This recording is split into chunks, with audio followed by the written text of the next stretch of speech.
once again.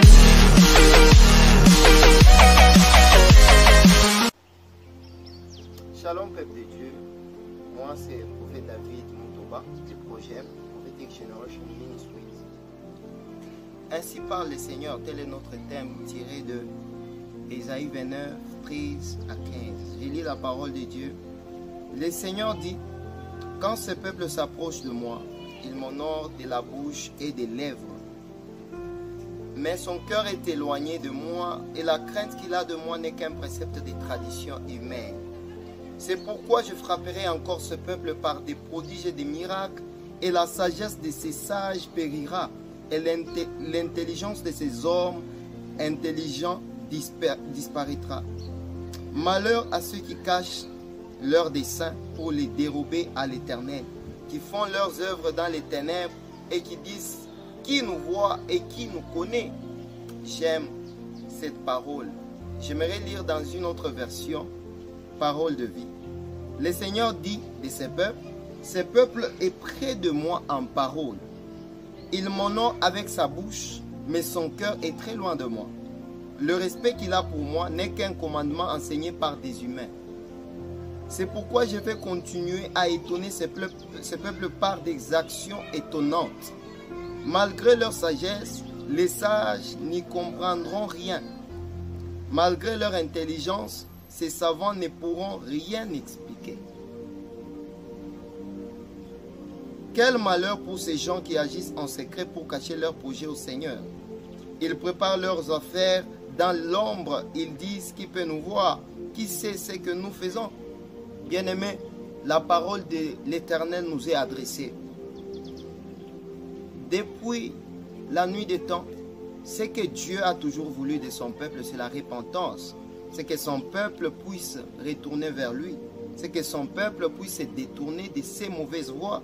À chaque fois, même dans l'ancien temps, dans les temps vétérotestamentaires, le Seigneur a toujours voulu que les enfants d'Israël, le peuple juif, puissent rentrer vers lui. Parce que l'homme a péché et l'homme s'est détaché. L'humanité s'est déconnectée de Dieu. Et voilà pourquoi l'un des objectifs de toute religion, c'est de réconcilier l'humanité avec Dieu. Alors, aujourd'hui, le Seigneur est en train de parler à toi qui es en train de me suivre. Le Seigneur veut te parler et sa parole est très claire. Dans le 13e verset, la Bible dit, le Seigneur dit de ce peuple est près de moi en parole. Bien-aimé, j'aimerais te parler à toi qui m'écoutes, à toi qui me suis. Je crois que le Seigneur est en train de te parler. Es-tu en train d'honorer Dieu par tes œuvres autant bien que par tes paroles? Parce qu'aujourd'hui, nous voyons beaucoup de chrétiens qui sont en train d'honorer Dieu rien que par leurs paroles et non pas par leurs œuvres. Le Seigneur est en train de nous dire dans Jacques, ne vous bornez pas à écouter seulement cette parole, ne vous bornez pas seulement à la théorie, mais soyez aussi des personnes qui pratiquent la parole.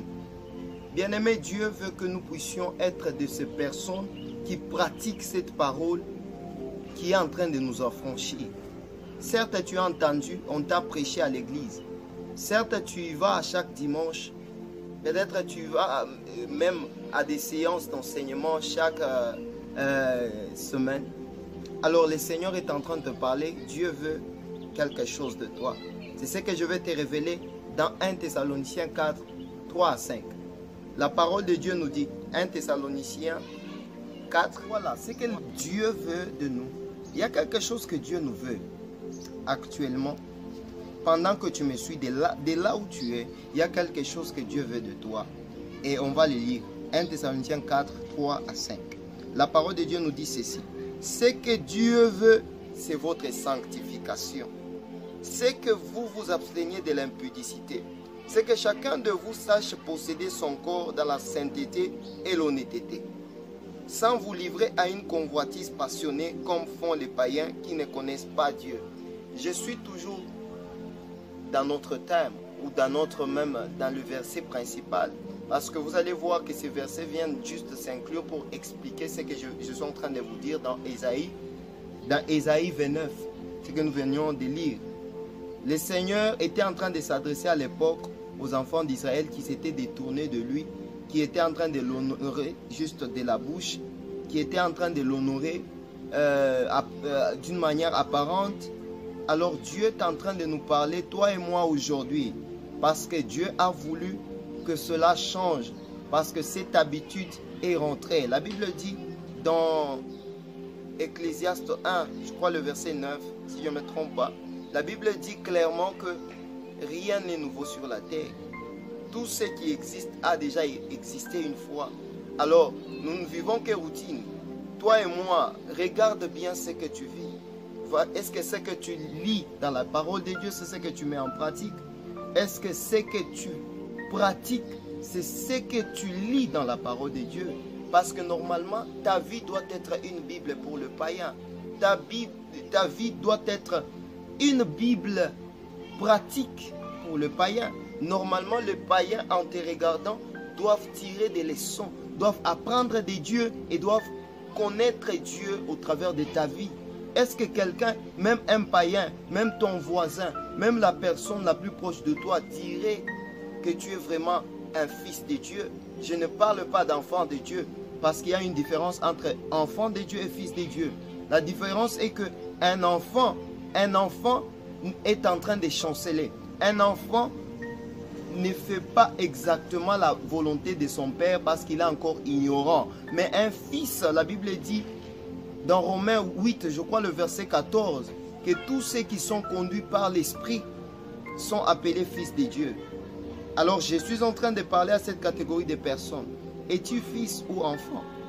Es-tu au niveau où tu as seulement reçu le Seigneur Jésus-Christ comme sauveur et Seigneur de ta vie et tu n'écoutes pas, tu ne suis même pas, tu n'obéis pas? Parce que la maturité chrétienne, c'est lorsque tu as mesure d'obéir difficilement à ta propre volonté. C'est lorsque tu obéis à Dieu lorsqu'il est difficile de le faire. C'est ça la maturité. La maturité spirituelle n'est pas mesurée par l'exercice des dons spirituels, la manifestation des dons spirituels, mais par la manifestation des fruits de l'esprit. Alors le Seigneur est en train de parler à toi et à moi. Le Seigneur nous interpelle aujourd'hui parce que ce qu'il veut de toi et moi, il veut la sanctification. La sanctification pour toi n'est pas une option, mais elle est une obligation. Parce que Dieu veut que tu puisses vivre dans la sanctification parce que tu es saint. On ne se sanctifie pas pour être saint, on se sanctifie parce que nous sommes saints. Jésus nous a justifiés et c'est là par la grâce au moyen de la foi. Nous avons été justifiés. Donc nous avons la nature des saints. Il nous a amenés à la perfection une fois pour toutes. Mais la question que je me pose, est-ce que tu ressembles à ta nature? Parce que nous avons hérité de la nature de Christ. Christ a été une sémence qui est morte et qui a germé en suscitant plusieurs autres sémences. Est-ce que tu es cette sémence? Tu es cette sémence qui est en train de germer? Parce que quand nous parlons de la sémence, nous pouvons voir dans le processus plutôt de la croissance qu'il y a l'arbre qui naît de la sémence. Alors même quand l'arbre naît, il y a toujours eu des fruits qui sont normalement les résultats de la croissance de l'arbre. Est-ce que tu produis les résultats de la croissance? Es-tu en train de produire le fruit de l'esprit selon Galates 5 verset 22?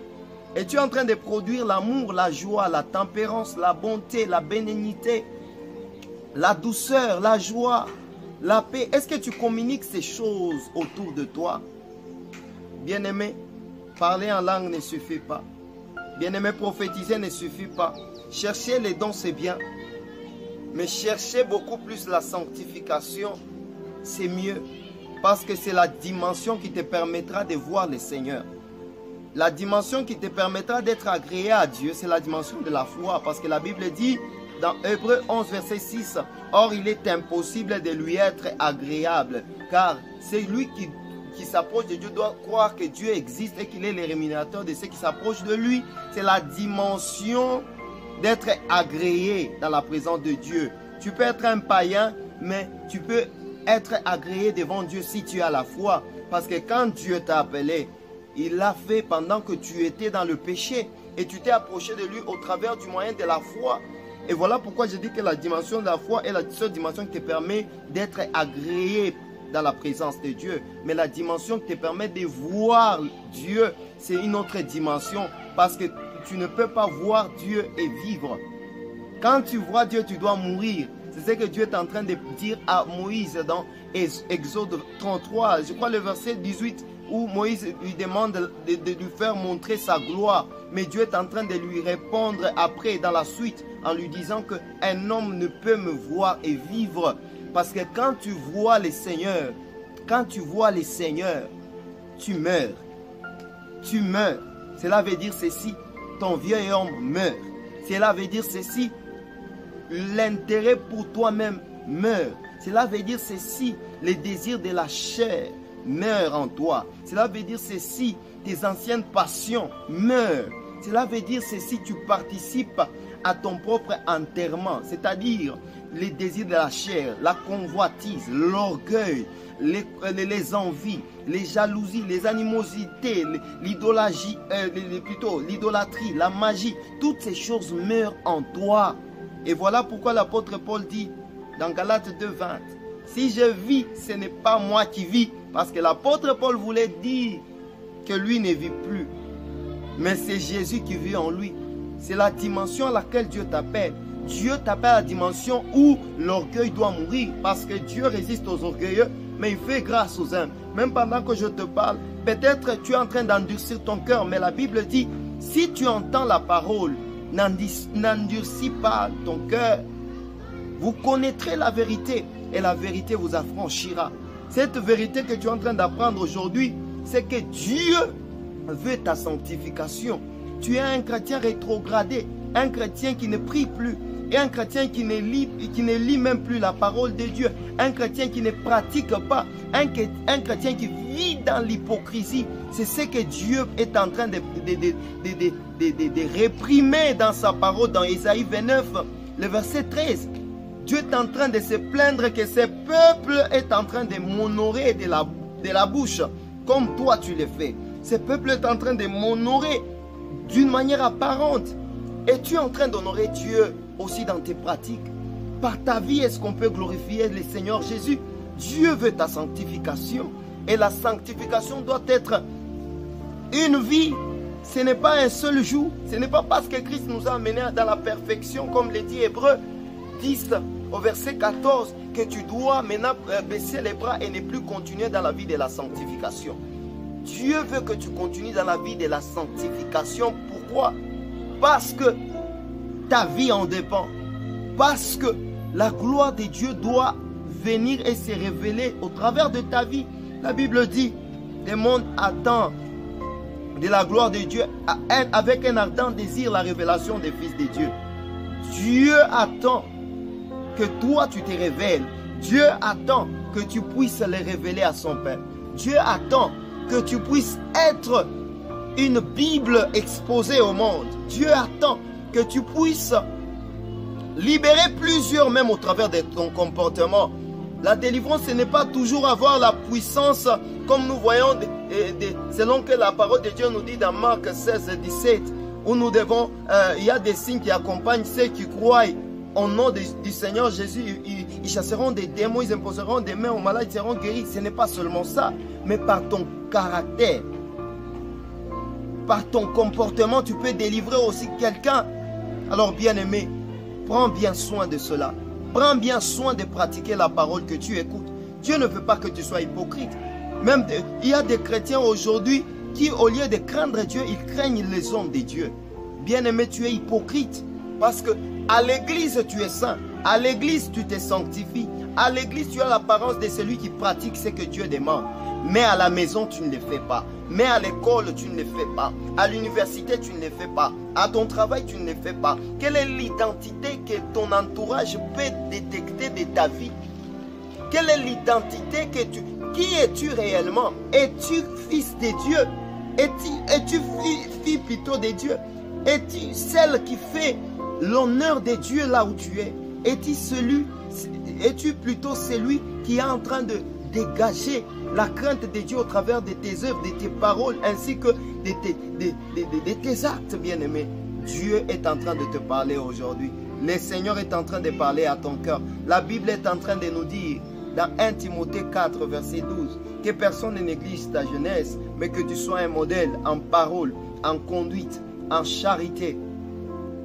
En somme, ce que j'aimerais te dire, bien-aimé, pendant que je préparais ces programmes, c'est que le Seigneur m'a montré une vision où je voyais dans une église, je voyais les gens avec les écouteurs pendant que le prédicateur était en train de prêcher et les gens étaient occupés à leur téléphone. Le Seigneur était en train d'interpeller son peuple. Dieu est en train de parler à l'église. Dieu est en train de parler à son église. Dieu aimerait que le peuple revienne au respect du sacré. Parce que même la crainte de Dieu ne veut pas dire la peur de Dieu. La crainte de Dieu veut dire le profond respect qu'on a envers ses prescriptions. Nous devons respecter le Seigneur. Dans l'église, nous devons avoir le respect pour le sacré.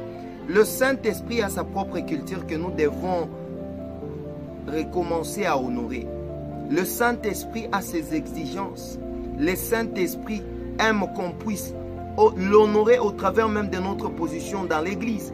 Alors le Seigneur me montre, il me disait que son peuple est beaucoup plus dans la distraction. Quand bien même ils vont à l'église, quand bien même ils entendent la prédication, ils sont beaucoup plus focalisés à leur bien, à leur désir. C'est ce que même Dieu est en train de plaindre des enfants d'Israël dans Ésaïe 29 que nous venions de lire. Dieu est en train de plaindre ces comportements. Beaucoup de gens vont à l'église, ils entendent la parole, mais ils ne comprennent pas la parole pour la mettre en pratique. Pourquoi? Parce qu'ils sont distraits. Bien-aimé, que ton téléphone, que ta vie ou soit que tes relations ne puissent pas mettre un obstacle entre ta vie et le Seigneur. Le Seigneur te veut, il veut ta sanctification. Parce qu'il est écrit dans Apocalypse 11, plutôt Apocalypse 22, verset 11, que ceux qui sont saints continuent à se sanctifier. Ceux qui sont injustes continuent à pratiquer l'injustice. Ceux qui sont justes continuent à pratiquer la justice. Je parle aux saints. Je parle à toi qui as déjà cru au Seigneur. Si tu n'as pas encore cru, tu n'as jamais reçu le Seigneur comme Sauveur et Seigneur, bien-aimé, tu ferais mieux. Tu peux même entrer en contact avec nous et tu vas le recevoir, car il est temps pour toi. Répands-toi, car le royaume des cieux est proche. Répands-toi parce que Jésus-Christ revient très bientôt. Alors, bien-aimé, tel est mon message de ce jour. N'endurcis pas ton cœur. Répands-toi. Dieu veut ta sanctification. Continue dans la crainte de Dieu. Respecte tout ce que Dieu t'a demandé de respecter au travers de sa parole. Respecte les 10 commandements. Reste dans la crainte de Dieu. Honore tes parents. Bien-aimés, telle est la volonté de Dieu. Marchons selon la volonté de notre Seigneur Jésus-Christ. Que le Seigneur vous bénisse. Shalom.